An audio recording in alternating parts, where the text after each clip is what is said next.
बीच में उधर से बड़ी सुंदर विरहा आप लोग सुन ली हो नंदनी दीदी से वैसने विरहा हो कि हट के हो आओ मास्टर बिरस के विरहा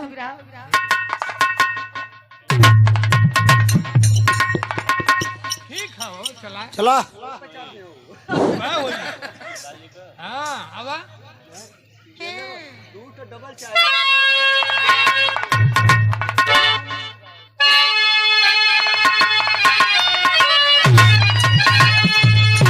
हेलो हेलो हेलो विरहा आप लोग के वीर रस में सुने के मिली जोड़े विरहा में कोनो कपोल कहानी ना रही कौन होई सटा के ना हेलो तो ठीक है बाबा मास्टर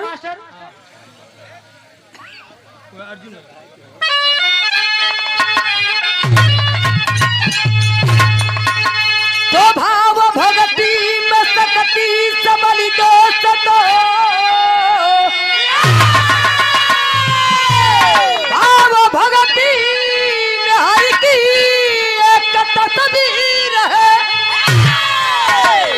भक्त के बस में भगवान रहते स्वयं और जिनके बस में लिखी सबकी तकदीर है स्वार्थ में आदमी अंधा हो जाता है संत सन्यासी खुद भी गाए तकाजा अरे हंस के धनंजय से बोले हरी मुझसे बढ़ के तेरा भी कोई ना नवाजा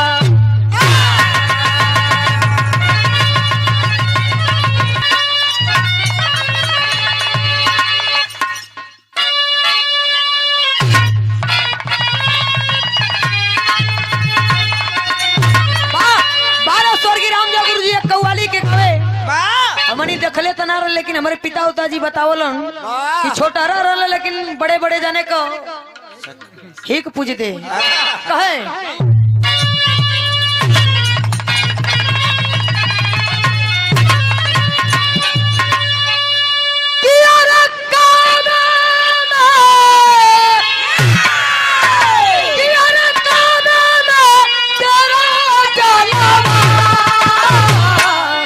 काशी में नजारा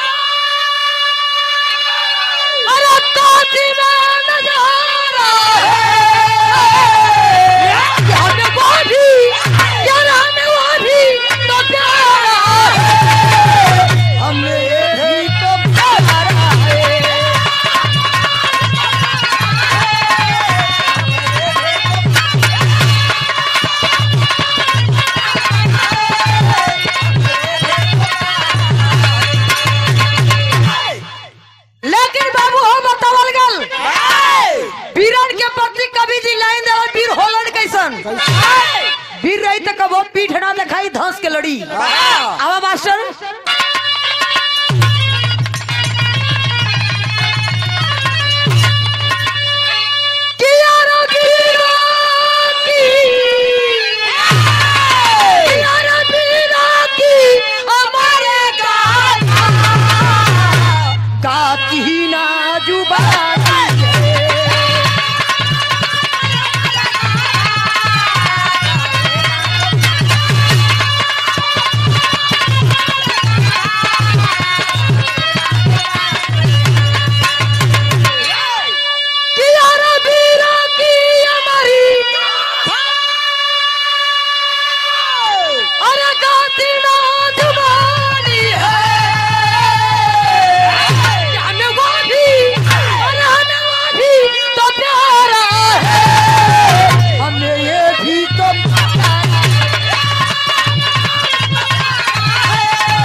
की सदा वीरता गाती ना जुबानी है। बाबू हो बतावल गल जौने समय दुनिया के मालिक अपने शिविर में अपना कक्ष में विश्राम कर रहे थे, उस समय बाहु फुलाओ तो चल के रहल जेकर नाम बतावल जला हो बाबू अर्जुन। जा करके कन्हैया से हाथ जोड़ करके कहलन कि प्रभु आप सुतल हुआ हमरे दिल में चैन न आवत हो। भगवान कहलन कि ऊ काहे? कहानी ऐसे से शुरुआत हो गई। बुल्लू दादा वाली जोहरी शहर का भाव हो मास्टर मिजाज से ही।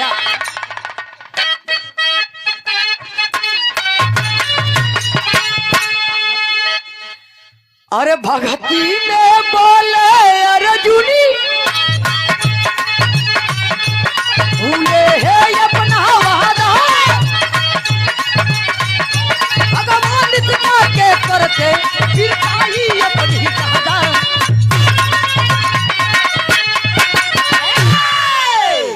भगती में भूले है अर्जुन अपना वादा, भगवान से जाके करते बिरताई अपनी ज्यादा। एक बात और कहलन कि हमसे ना बढ़ करी कोई,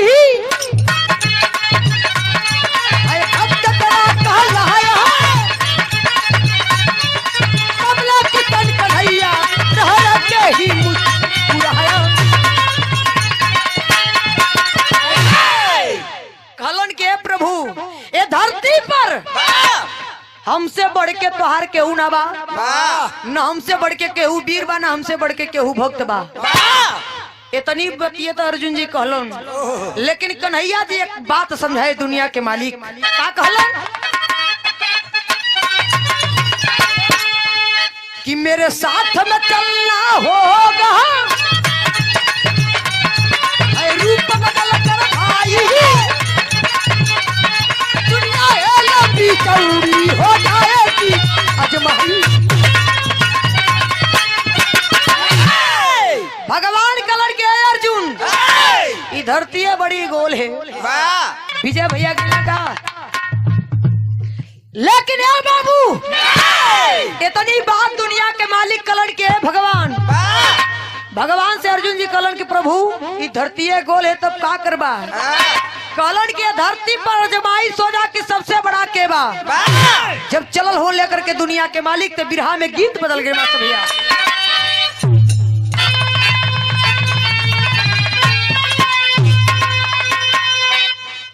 कौनो फौजी जवान के दुल्ही अपना मर्द के समझावत ली रात के कलिन की कहो भाई तो ज्यादा दिन ना भले तो लगला वर्दी कसे चल देला बोरिया बिस्तर लेके।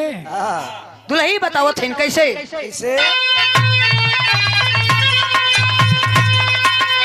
किया रे हमारा बलमुआ, किया रे हमारा बलमुआ कपातरी कमरी,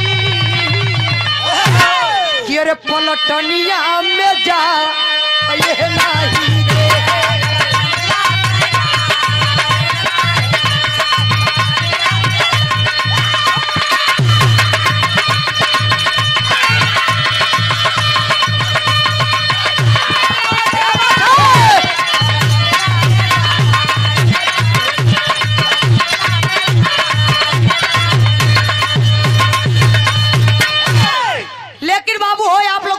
नहीं पर गौर करिया। कहना है दुनिया के मालिक चल दिए लेकर के अर्जुन जी को, जिस समय चल हो तो भैल का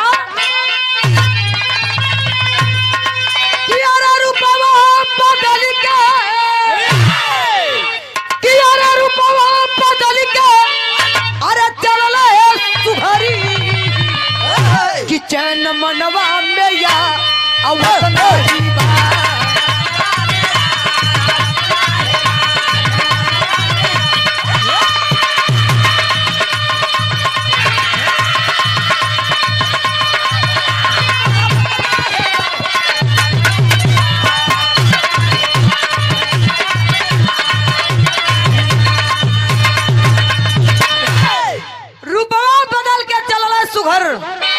भगवान रूप बदल लिए साधु के भेष में हो गए। अर्जुन जी भी पीछे पीछे साधु के भेष में दोनों लोग चल दिए और जब चलल होने के वन में जंगल में पहुंचलन तो देखे अचरज लीला देखत होन देखलन रहिया पकड़ के हो चलल है कन्हाई तेरे रहिया पकड़ के हो चलल है कन्हाई तेरे रहिया ने गइल एक बुढ़ऊ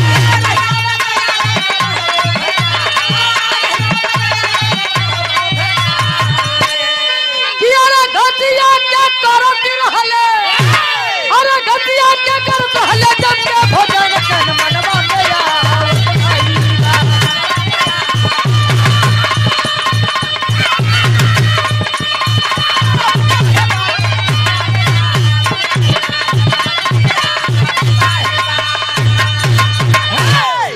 एक जंगल में गए वहाँ के अचरज लीला ये रहल के एक इंसान पुरनिया होन बुजुर्ग होन लेकिन बाबू हो जानवर का हार कर रहे थे घास कबार कबार खा रहे थे जब अर्जुन जी देखलन मुस्कुराए लगलन भगवान आगे होन अर्जुन जी पीछे हुन जब अर्जुन जी देखलन तब मुस्कुराए लगलन कहलन की देखा ये नहीं के कलकाल के पहरा चलत हो लेकिन इनके कुछ लौका ना कन्हैया जी मने मने कुल बात अर्जुन जी जो सोचत हो कुल भगवान देखत हो लेकिन कहलन का कहलन लेकिन जौना समय अर्जुन जी ए मनवा में अपने सोचत हो कन्हैया जी सब कुछ लीला देखत हो का देखत हो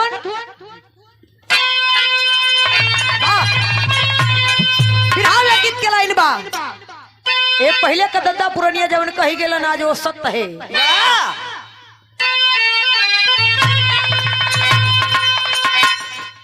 किया रही बतिया कही गईले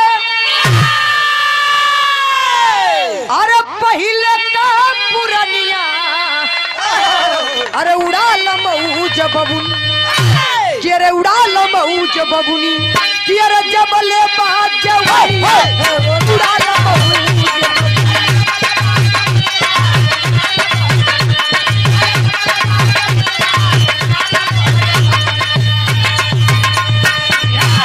लेकिन बाबू हो जिस समय अर्जुन जी देखते हैं जा करके बुढ़ऊ दादा जी के पजरे पूछलन का पूछलन कि अरे बनवा में रह के तू भैला सन्यासिया अरे बताई दे बुढ़ऊ अरे बताई दे बुढ़ऊ ना खैला हाड़ पसिया बताई दे बुढ़ऊ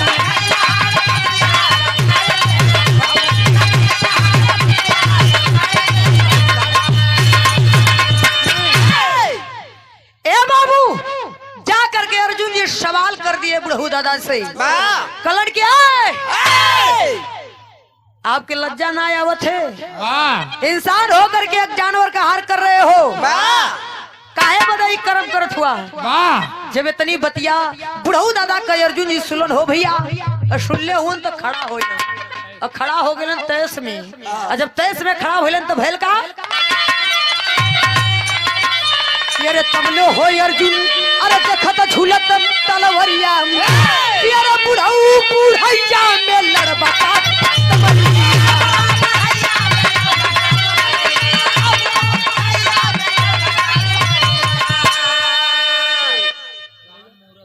आवा अरे तमलो हो अर्जुन अरे देखत झूलत तलवरिया अरे बुढ़ऊ बुढ़ैया में लड़बा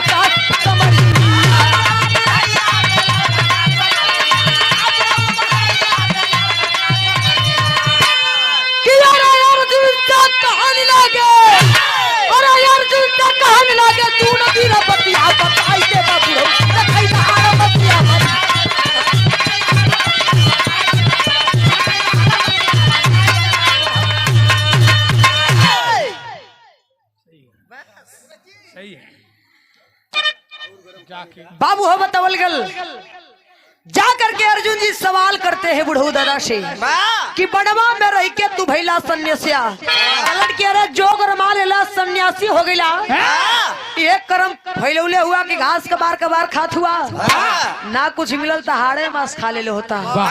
इतनी बतिया जब सुनलन हो बाबू बुढ़ऊ दादा तहस में खड़ा हुए और खड़ा हुए अर्जुन दीजिए खलन का कि दादा के कमर में बड़ा चौड़ा फेटा हो वो फेटा में रहल का इतनी बड़ी तलवार रहल वो थुरा गिलल मूर्छा उर्चा लगल रहल। जब तलवार देखल अर्जुन जी तो लगल भाजे अब भाजे लगल कलम मुस्किया की कहो अरे कबो लड़ले उड़ले रहला कि शौक के मारे झुलाओ छुआ तलवार। जब इतनी बात दादा सुनलन हो भैया और जब सुनले हुआ क्रोध में हो करके बुढ़ऊ दादा बतावत हुआ बिरहा में टेरी के लाइन में कहना है मास्टर भैया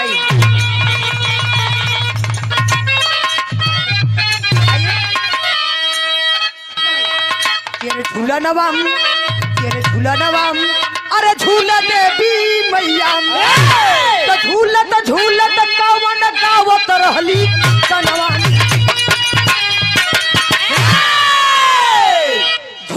झूला देवी मैया झूलत कौन गावत रहली गनवा हो झूलनवा झूला देवी मैया। विरहा में फिर गीत का लाइन बदल गई मास्टर भैया आई बारे बुल्लू गुरुजी एक गीत के गावे कि तोरी नैना ये तोरी नैना कटार ये चुभी चुभी जाला यहाँ में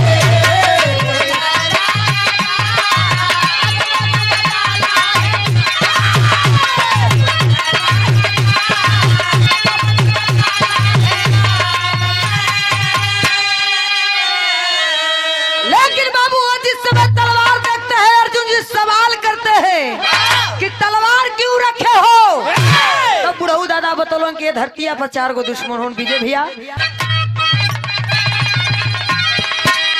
सुन पीरा बाजुधार सुन पीरा बाजुधार काटब मूड़ी नारजी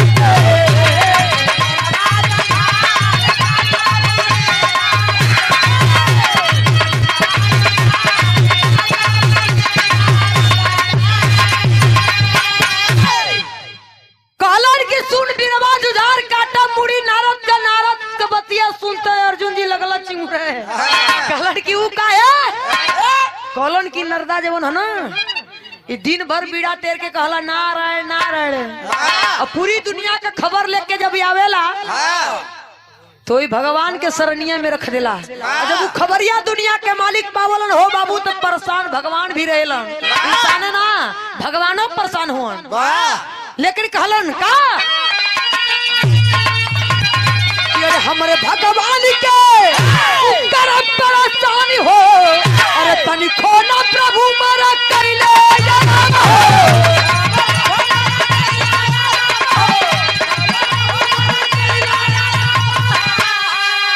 ये तोड़ा बुनकर अहंकार काटा पूरी नारदी के तोड़ा बुनकर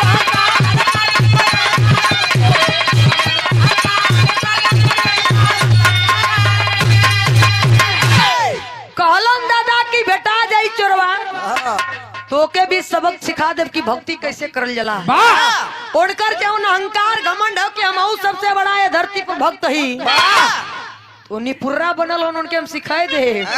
इतनी बात जब अर्जुन जी सुनलन कलन की है भा लगा तो पहुंचल चला हम झूठे और बच गई है। जब दूसरा दुश्मन का सवाल करते हैं तो बिरहा में बड़ी मिजाजी गीत लग गई।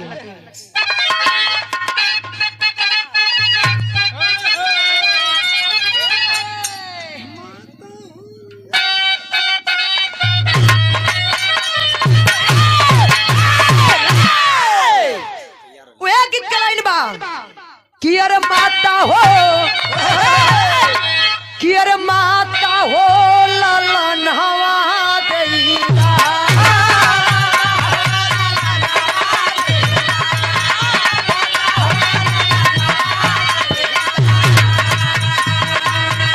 वही हो कि रनवा देईला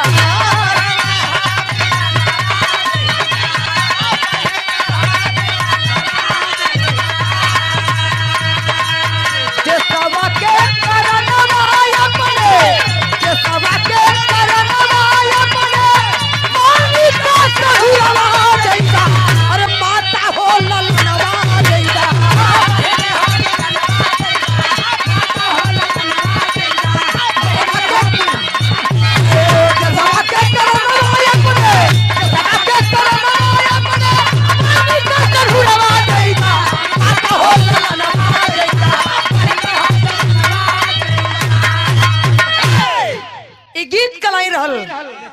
भक्ति गीत कौनो देश का जवान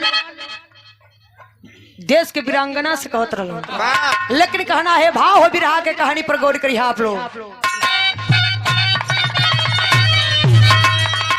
दूसरा दुश्मन का सवाल कलन, सूरदास भैया आपका नाम का है? कमल नन्हे भैया, हमारे बिरहा लास्ट नहीं तो हम तुम्हारा स्वागत कर दे, साल भर में एक बार भेटेला। आए है रे पर साल का भेटाइल है, दुई बार होता नहीं। आया है रुआ फरफराएगा चला। आवा कियर मुसुरा तू सुमन हवा हऊ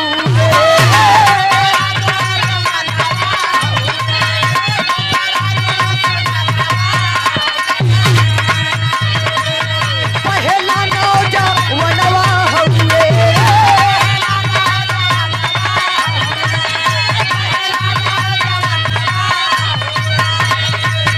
कहिए जब खोजती बारी कहिए जब खोजती बारी माया गनवा अरे दूसरा तू सुमनवा हउए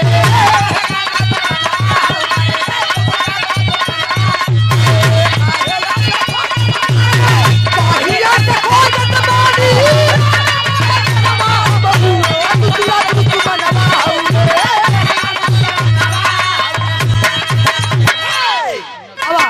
दूसरा दुश्मन प्रहलाद जिस समय अपने मतारी के पेट में बोलत रहलन तो माला के कर जपत हुआ नारायण पैदाइश होत का आ रहल हिरण्यकश्यप के घरे, लेकिन जब बाप उनकर सुनलन हिरण्यकश्यप तो जबरी तेल खौला के और जब तेले में फेंक दिलन तो वहाँ प्रहलाद का हिम्मत ना गवाही दिलस। तो याद करत हन मुरलीधर कन्हैया अहिर के कहलन का कहलन,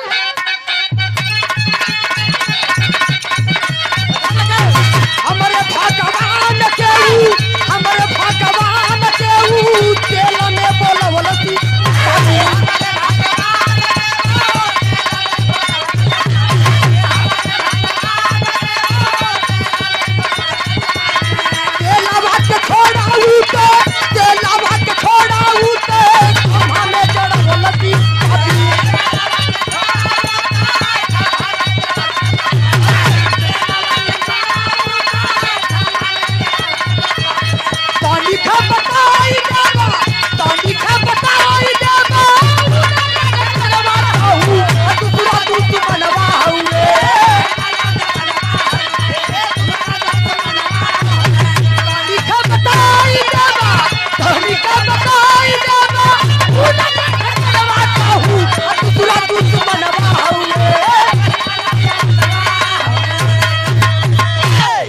हमारे भगवान के गरम तेल में बोलोस पापी तेलवा के छोड़ा खम्मा में भी बनौलोस पापी।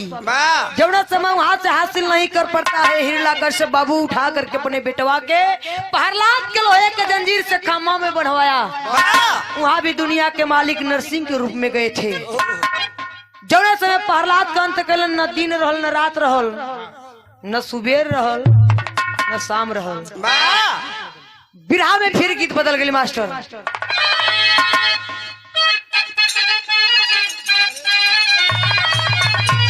एक गीत के शारदा सिन्हा जी गौली, लेकिन एदा परीक्षण से 2 दिन पहले ही उनकर देहांत हो गल। तो दिवंगत आत्मा कहीं भी ऊंचे स्थान मिले, लेकिन ये गीत के गौली कैसे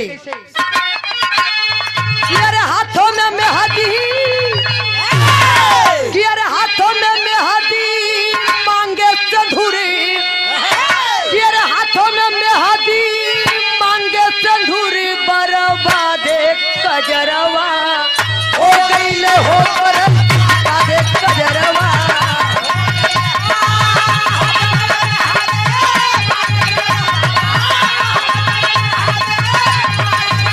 बर्बादे कजरवा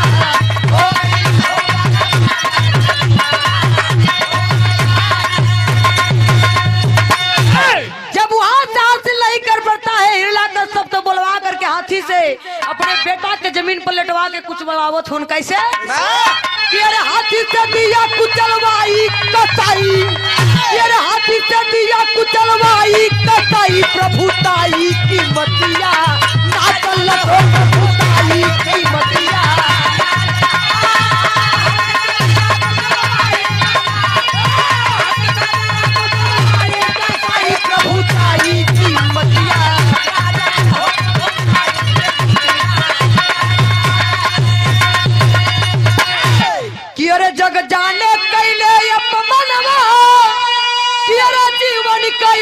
मैया ना जनी लसी तेरे हाथी से दिया कुचलवाई कसाई हाथी से दिया कुचलवाई कसाई प्रभुताई की मतिया ना चल हो प्रभुताई की मतिया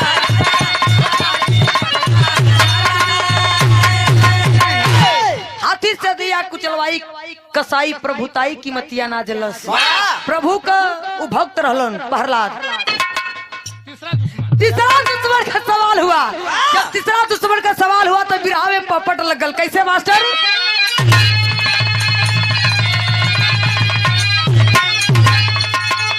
ये द्रौपदी जैसे कोई ना दुश्मनवा हमरे भैया हो। द्रौपदी जैसे कोई ना दुश्मनवा हमरे भैया हो। अरे प्रभु जी का कैले भाई मनवा हमरे भैया हो।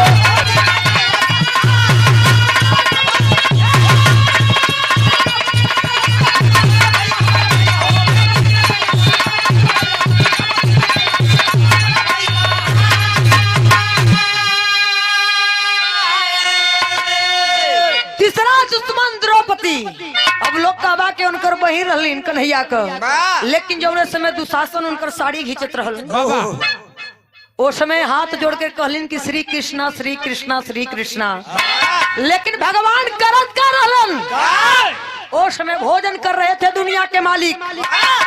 लेकिन बाबू हो जौने समय अपने भक्त का पुकार सुनलन, द्रौपदी का आवाज सुनलन, नंगे पाव गए कन्हैया, नंगे पाव गए, चीर बढ़ाए और लाज बचाए। लोग कहलन कि नारी बीचे साड़ी की साड़ी बीचे नारी। दुनिया के मालिक चीर बढ़ाए और द्रौपदी का लाज बचाए। जब बचा केलन अब पांचों पंडवा दुर्वासा मुनि से एक बारी मजाक कैले रहना लोग। जब वो लोग के जवानी के उठानी रहल चढ़ानी वाह का बताई ब्याया के लकड़ी आइयो नहीं बाबू बतावल गल। जौना समय पांचों जाने का जवानी का चढ़ानी रहल तो एक वन में शिकार खेलत रहल लोग। वही बनवा से दुर्वासा मुनि कमंडल लेके जात रहलन और डहरिया में खड़ा होके कहलन लोग के मुनिवर कहां निपुरल जात हुआ। इधर आवा कलन की प्रणाम मुनिवर। जौने समय प्रणाम कलन कलन खुश रहो। जब इतनी बात कलन की खुश रहो तो कुल सवाल लोग करे लगलन। कलन क्या मुनिवर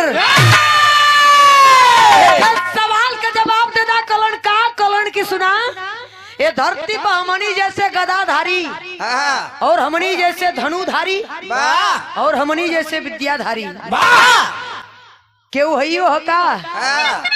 दुर्वासा मुनि लगल खजुआवे कहलन की ना केहू हइयो ना, लेकिन आज दवाई लेला तो लाने के काम दही। दुर्वासा मुनि कमंडल से पानी परोर के मल्ल कहलन की ये जवानी है वीरताई वही दिन काम दही। देखले होबा कि जब मेहरारू को साड़ी घिंचातल तो पांचों थुथु लटका के बैठल न लोग। पांच वीर रहलन, एक मेहरारू का आबरू नहीं बचा पाए। अंत में पहुंचल क्या अहीर कन्हैया जी जा करके पांचों पंडवन के मुक्ति दिलौलन दुर्वासा मुनि के शराब से। जब चलल होन तो बिरहा में चौथा दुश्मन का अर्जुन जी सवाल कैलन कैसे बुढ़ऊ से। बुढ़ऊ दादा से जब चौथा दुश्मन का सवाल कैलन तो बिरहा में आल्हा लग गल मास्टर भैया।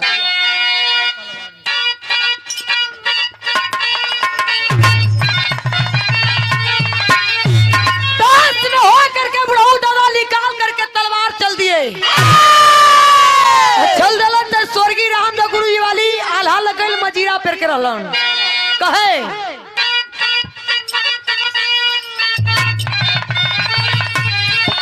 यार चौथा दुश्मनवा हवे यार अर्जुन बालवनवा भैया।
बलवनवा। इतनी तो बतिया बुढ़ऊ दादा का अर्जुन जी सुनलन।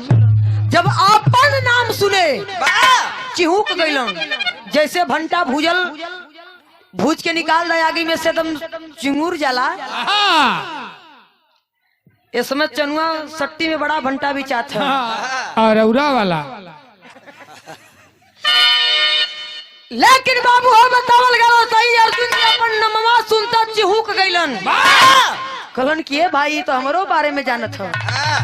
जब इतनी बात अर्जुन जी सोचे लगलन कि लगत हो कोनो साधारण नहीं खे भाई। बताया बुढ़ऊ दादा कि हमारे भगवान के अपने भक्ति के बस में, और भक्ति के बस में कह के उंगली पर नचाया। जिस समय महाभारत होत रहल तो आप लोग देख लो होगा कि अर्जुन जी लेकर धनुष बाण चला रहे थे, लेकिन दुनिया के मालिक रथ पर बैठ के उनका रथ हाँक रहे थे। उसमें रहलन का सारथी नौकर। अर्जुन जी अपने भक्ति के बस में कह के उंगली पर नचाए। बतावल गल कि जौने समय महाभारत भइल 18 हाथ गहरा खून का नदी बहलल कुरुक्षेत्र की धरती पर। लेकिन जितना ब्राह्मण लोग मारल रहलन उस समय मेहरारू मर्द मर जाल तो मेहरारू के सती जबरी करल जा। मेहरारू वही ब्राह्मण लोग के लाश पर ब्राह्मणी जटने रहली, लाश पर अपने पति के सती भइलिन। लेकिन बाबू हो जौने समय सारी बतिया सच्चाई बुढ़ऊ दादा अर्जुन जी के बताए, अवाक हो गए। सन्नाटा उनके दिल में छौलस। मैं घमंड जौन ऐसे बाप फुलाओ तो ना ऐसे हो गई ना। जाके कन्हैया से कहलन कि प्रभु मैं खिलवे जानत हो। जब इतनी बात कन्हैया जी से कहलन तब कन्हैया जी कहलन कि एक अथवा अर्जुन, तब एक बतिया और गलत बोलना। कहलन कि वह बुढ़वा। तब कन्हैया जी एक बात डांट के कहलन। तब कन्हैया जी कहलन कि अर्जुन तोहरे लज्जा ना आयल। कलन कैसन? कलन की जवान हो, बलवान हो, वीर हो, धनुधारी हो, तोहरे लज्जा ना आयल। कलन प्रभु खुल के कहा कहल का चाहत हुआ। कलन की का? कलन की आप बलवान हो, वीर हो, एक बिरधा से पार ना पौला, तोहरे लज्जा ना आई। इतनी बात जौने समय कन्हैया जी का सुनलन हो बाबू अर्जुन जी। कलन की तू प्रभु कहल का चाहत हुआ। जौने समय इतनी बात कन्हैया जी कलन के अपना दीप दृष्टि शक्ति से देखिए। जब शक्ति से रखलन तो भैल का मास्टर खड़ी कराई में कहना बा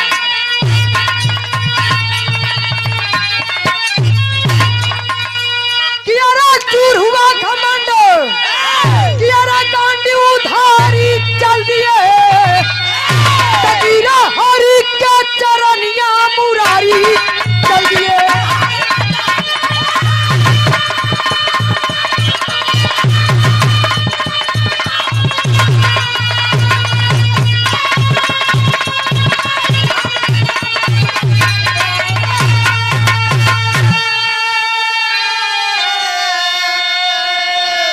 चूर हुआ घमंड गांडी उधारी चल दिए, गिरे हरि के चरनिया मुरारी चल दिए। एक बात कहलन कन्हैया जी, जब दीप दृष्टि से रखलन तो रहल के 11वां रूप में भोले दानी के अवतार में हनुमान जी बिरधा के रूप में दाढ़ी जटा बढ़ौले हुन और पुरनकी मोटकी पोंछ उजरकी ऐसे ऐसे हिलावत हुन जमीनी पर। अर्जुन वही के ना टरफावत कहलन का भगवान बताए कि अरे दुनिया में एक से अरे हवे बलशाली, कि अरे वीरावत धरती ये हवे नहीं खाली।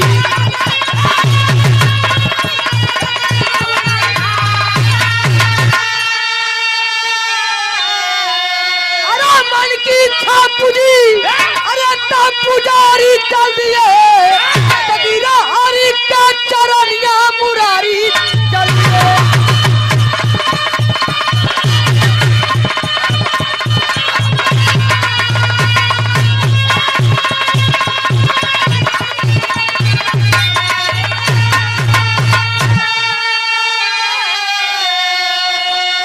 मन की इच्छा पूरी दुनिया के मालिक का हुआ और अहंकार घमंड से चूर जब अर्जुन जी भैलन भक्ति में सफलता हनुमान जी पाए।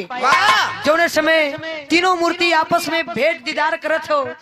हनुमान जी कलन प्रभु आदेश हो चली कलन की हनुमान बड़ा दिन हो गलो रूप में देख ले। आ जाता तो बढ़िया हो जा। जब असली रूप में तीनों जने भइलन, गले से गले लगलन। अर्जुन जी जब हनुमान से लगलन गले तो झरझर झरझर रोत हुआ।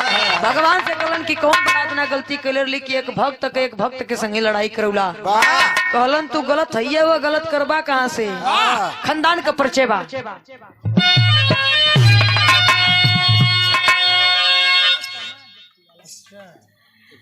अब वही दादाजी को फरमाइश हो। आओ मास्टर बजा।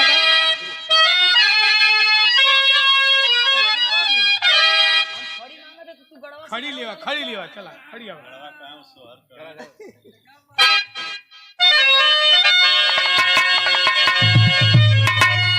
तेरे गुरु बिहारी गुरु गणेश खत्म हुआ दस्तान।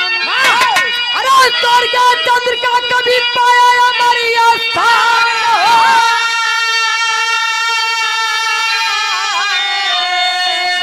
झूलनवा झूल देवी मैया तो चंचल कभी राम रा दंगल करे।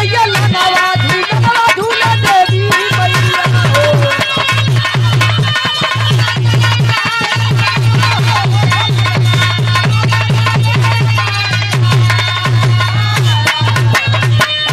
दादा का बजादा हो, दादा बदल गई दुनिया। ये लायक